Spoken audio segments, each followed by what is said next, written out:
வாழ்க்கை எப்போதும் பரிசுத்தமானது அல்ல. சில குறைகள் நிறைகள் நம்ம வாழ்க்கையில் இருக்க தான் செய்யும். அதே மாதிரி தான் நம்ம சுற்றியுள்ள உறவுகள்கிட்டேயும் நிறை குறைகள் இருக்கும். முக்கியமாக கணவன் மனைவி உறவுகளில் இது பெரும்பான்மையாக காணப்படுது. ஒருவர் தன்னோட மனைவி கிட்ட சில விஷயங்கள் பிடிக்காமல் இருந்தாலும் அவங்கள பிரியாமல் சேர்ந்து வாழ்வாங்க. அதே சமயம் அல்லாஹ்க்கு பயந்து அவங்களோட கடமைகளை குறையில்லாமல் நிறைவேற்றுவாங்க. இந்த மாதிரியான ஒரு வாழ்க்கையை வாழ்கிற மனிதனை அல்லாஹ் எஹ்சான் அதாவது உபகாரம், தக்வா அதாவது இறையச்சம் அப்படின்னு சொல்கிறான். உபகார சிந்தனையும் இறையச்சமும் உள்ள ஒரு மனிதனால தான் இவ்வளவு பெரிய உயர்ந்த குணத்தோடு நடந்து கொள்ள முடியும். நம்ம எல்லாத்துக்குமே பெரும்பான்மையாக ஒரு விஷயம் தெரிஞ்சது தான். என்னென்னா, நபிகள் நாயம் ஸல்லல்லாஹு அலைஹி வஸல்லம் அவர்கள் 1,24,000 நபிமார்களுக்கு தலைவராக இருந்தாங்க. எல்லா நபிமார்களுக்கும் முத்திரையாக இருந்தாங்க. முன்பின் அறிவு ஆற்றல் எல்லாமே அவங்களுக்கு தரப்பட்டிருந்துச்சு. ஆனாலும் அவங்க தங்களோட மனைவிமார்கள்கிட்ட அவங்களோட அறிவுக்கும் அந்தஸ்திற்கும் ஏற்ப இறங்க தான் நடந்து கொள்வாங்களாமா. அவங்களோட மனைவிமார்கள்கிட்ட பல விஷயங்களை அனுசரித்து தான் வாழ்ந்து வந்தாங்க.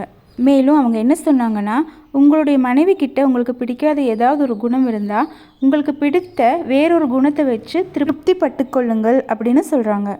காரணம், பெண் ஆணின் விலா எலும்பினால் படைக்கப்பட்டவள். விலா எலும்பு கோணலானது. கோணலாக இருக்கவே அனுசரித்து அவளுடன் வாழ முடியும். கோணலை நேராக்க நினைத்தால் ஒடித்து விடுவாய், அதாவது அவளை விட்டும் பிரிந்து விடுவாய் என்றார்கள் நபி அவர்கள்.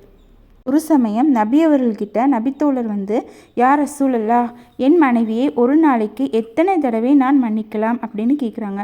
அதுக்கு நபி அவர்கள் 70 தடவை மன்னிக்கலாம் அப்படின்னு பதில் சொல்லியிருக்காங்க. ஹசன் பஸ்ரி ரஹமத்துல்லாஹி அவங்களோட மனைவி மிகவும் மோசமான பெண்மணியாக இருந்திருக்காங்க.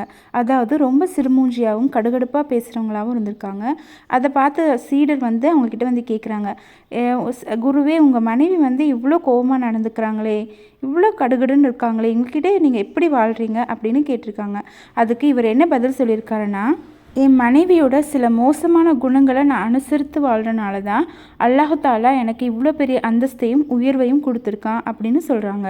இன்னொரு ஆன்மீக பெரியவர்கிட்ட அவங்களோட மோசமான மனைவியை பற்றி இந்த மாதிரி ஒரு கேள்வி முன்வைக்கப்பட்டுச்சு. அதுக்கு அவங்க என்ன பதில் சொன்னாங்கன்னா, என் மனைவி கெட்டவ தான், ஆனால் அவள் பத்தினி. அவள் அந்நிய ஆண்களை பார்க்க மாட்டா, பேசவும் மாட்டான். நான் எவ்வளோ வருஷம் அவளை பிரிஞ்சிருந்தாலும் அவள் பரிசுத்தமாக தான் இருப்பான். இந்த மாதிரி உயரிய பண்புகளை நான் புரிந்து கொண்டு வாழ்கிறனால தான் அவள் கூட சந்தோஷமாக நான் வாழ்கிறேன் அப்படின்னு பதில் சொல்லியிருக்காரு. வல்ல ரஹ்மான் இந்த மாதிரியான நற்குணங்களை பேணி வாழும் பாக்கியத்தை நமக்கு தந்தருள்வானாக. ஆமீன் ஆமீன் ஆமீன் யா ரப்பில் ஆலமீன். அஸ்ஸலாமு அலைக்கும் வரஹமத்துல்லாஹி வரகாத்துஹு.